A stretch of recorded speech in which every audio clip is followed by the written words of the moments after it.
ngayon lang maririnig ang aking success story.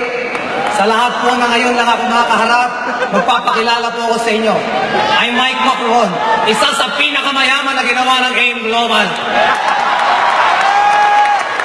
Para po mas maganda ang connection natin, magpakilala ko ng todo sa inyo. I'm from Indan. Ang bahay po namin malapit lang sa Tagaytay. Kung mabilis kang tumakbo, 15 minutes lang sa Tagaytay ka na. Who cares? Pagka-graduate ko ng college, nagtrabaho agad ako. Ang first job ko po, naging auditor ng isang malaking company. Auditor ng Tagaytay Highlands International Gold Cloud Incorporated. Masaya po maging auditor. Kasi ino-audit mo ang ginagawa ng mga managers, kaya takot sila. Kaya lang nakaka-boarding maging auditor. 8 to 5 papasok ka, puro computer, puro papers. Matikit sa lahat, kaya nakaka-board yung mga kasamahan kong babae, hindi naman kagandahan ang mukha, babati pa sa'yo. Good morning, Mike. Anong morning ang pangit mo? Ayaw ko po ng pangit kasama.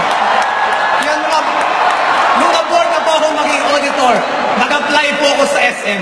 Sino na po nakapunta ng SM? Nakakita ng SM. Narinig na may SM. Nag-apply po ako sa SM. Siyempre, dahil ako'y gwapo, natanggap agad. Tinanggap ako ng SM as Customer Service Supervisor. Masaya po maging visor ng customer service. Kasi marami kayong hawak na section. Hawak po namin yung SM Bills Payment, SM TicketNet, SM Advantage, SM Returns, Files Counter, Gift Profit Information Operator, Sanitas, at lahat ng mga complaints. Under po yan ng customer service.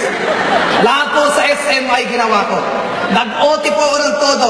Nakisama sa mga managers ko, sa mga customer advisors ko, at sa mga rank and files ko. Ako po ay lahat ng trophy na pwede mo matanggap sa SM ay nakuha ko. Lahat ng medalya, Best Employee of the Year, Best Employee of the Month. Pero isa lang ang napansin ko, kahit isang bisikleta, wala akong nabili.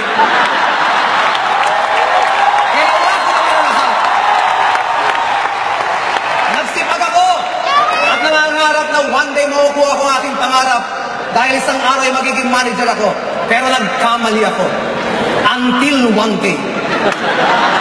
Isa po sa mga rank and file ng SM ay nanlilisik ang mata. Gigil na gigil, tanghaling tapat at bumabati sa akin. Sir! Good morning! Anong morning? Tanghali na. Sir, sa negosyo namin ay laging morning. At sir, umattend ka ng seminar at yayaman na tayo. Anong yayaman? Iyong Meralco mo, bayaran mo muna. Putulang tuang ang ilaw sa bahay mo.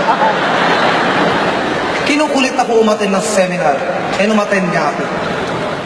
Almost 7 years ago. Tandang-tanda ko po na umattend ako ng seminar. Ang speaker that time ay estudyante lamang. Third year college. At ako po ang napagtripan. Ang sabi sa akin, ako po ay nakabarong nung umattend ng seminar. Ang sabi sa akin, Sir, ang ganda ng barong mo. Magkano ang sweldo mo? Ang sagot ko naman, secret. Ang empleyado po pag maliit ang sweldo, ang sagot ay secret. At lalo po ako nabuisit sa speaker na ito.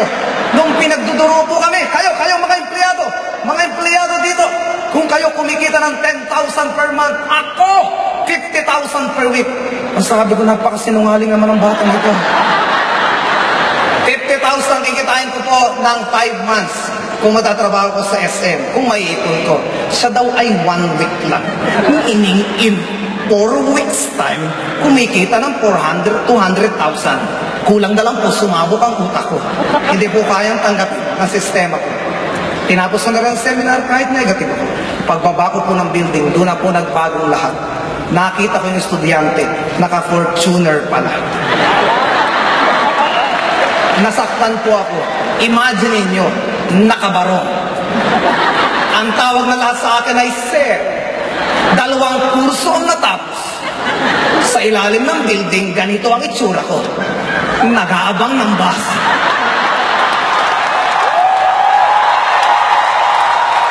Samantala ito estudyante, naka-Fortuner na. Kaya nilapitan ko na po, binabahan ko na yung pride ko. Sabi ko, ay tutoy pa rito ka. Ano ang ginawa mo? Ano ba ang dapat kong gawin para yumamag din akong kagaya mo? Ang sagot mo ng bata, Sir, magpitong ulo ka. Ang walang yung batang ito, isa lang ulo ko, pag-ipit ang baka ko. Hirap na nga ako sa isa. And the rest history. And ginawa ko pong AIM Global. Ano po ang nangyari sa akin? In my 2 months time, nakabili po ako ng Honda Civic na kotse. May palapakan nyo naman. In my 5 months time, nakabili po ako ng condominium. Palapakan nyo naman. At nasunod-sunod na po siya. Nakapagpatayo po ako ng malaking bigasan. Bigay ko lang sa nanay at tatay ko. May palapakan nyo naman yan. Teka muna. Bakit ko ba kinikwento ang tungkol sa nanay ko at sa tatay ko? Mga kapatid, hindi ko magagawa lahat ng yun kung wala akong pera. You cannot give what you do not have. Aminin ko po sa inyo, mga distributors ng AIM Global, lalo na yung mga bago pa rito, noong first year, second year ko pong ginagawa ang AIM Global, sobrang busy ko po, sobrang hirap po ako. At higit sa lahat, nakakalimutan ko minsan ang time para sa parents ko. Pero, nung ginawa ko po ng todo ang AIM Global, nabago lahat. Nabago ang lahat ng sitwasyon sa family. Well,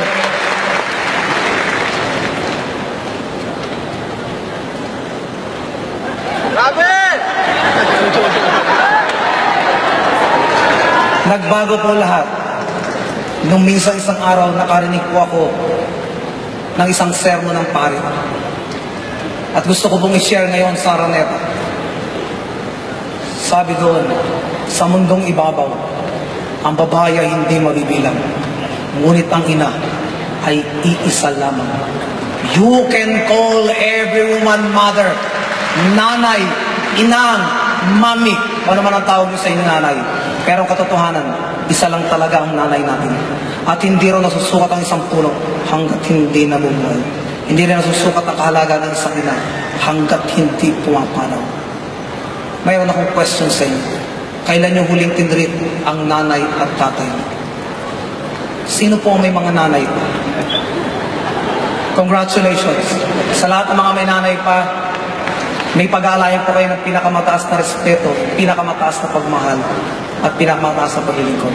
Dahil buhay pa ang nanay. At ang gawin niyo pong bihikulo ang AIM Global para sila ay mapaligaya. Well, sa pagne-network ko po, may natuklasan ako. May tatlong mahalagang bagay po o words na lagi natin nakakalimutan. Time, strength, and money. Slide please. Meron ka bang time? Meron ka bang strength? May money. Usually, ang tatlong ito ay laging absent ng isa sa isang tao. Slide please. First scenario. Marami akong kilala. May time, may strength, pero walang pera. Yan yung mga tambay at walang trabaho. Second, meron akong kilala. Maraming time, maraming pera, pero wala nang lakas. Dahil matanda na nila nakuha ang kinalang wealth. Next, marami akong kilala, maraming pera, malalakas, pero walang time sa pamilya. Yan yung mga nag-aabot. And salamat sa AIM Global. Ako nakaharap nyo. Kompleto po ako. Meron akong time, may strength, at may pera. Kaya salamat AIM Global. I love you AIM Global.